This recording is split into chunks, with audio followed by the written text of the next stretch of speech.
இன்றைய நற்செய்தி புனித லூக்கா எழுதிய நற்செய்தியிலிருந்து வாசகம். அதிகாரம் 10, இறை வார்த்தைகள் 1 முதல் 12 முடிய.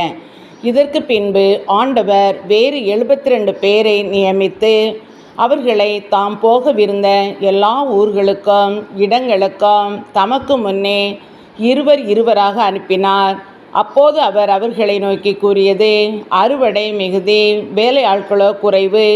ஆகையால் தமது அறுவடைக்கு தேவையான வேலை ஆட்களை அனுப்பும்படி அறுவடையின் உரிமையாளரிடம் மன்றாடுங்கள். புறப்பட்டு போங்கள்.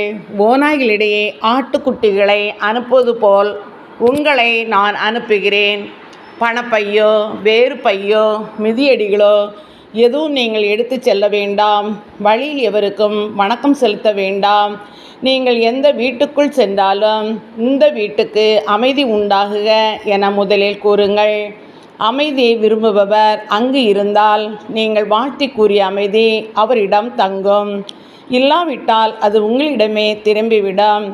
அவர்களிடம் உள்ளதை நீங்கள் உண்டு குடித்து அந்த வீட்டிலேயே தங்கியிருங்கள்.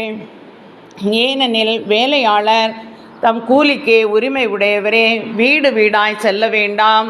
நீங்கள் செல்லும் ஊரில் உங்களை ஏற்றுக்கொண்டால் உங்களுக்கு பரிமாறுவதை உண்ணுங்கள்.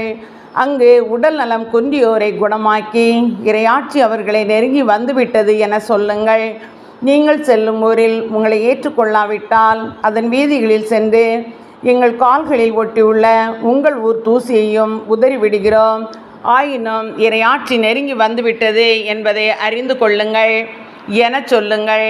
அந்நாளில் அவ்வூர் பெறும் தண்டனை சோதோம் நகரினர் பெறும் தண்டனையை விட கடினமாகவே இருக்கும் என உங்களுக்கு சொல்கிறேன் என்றார். இது கிறிஸ்துவின் நற்செய்தி. கிறிஸ்துவே உமக்கு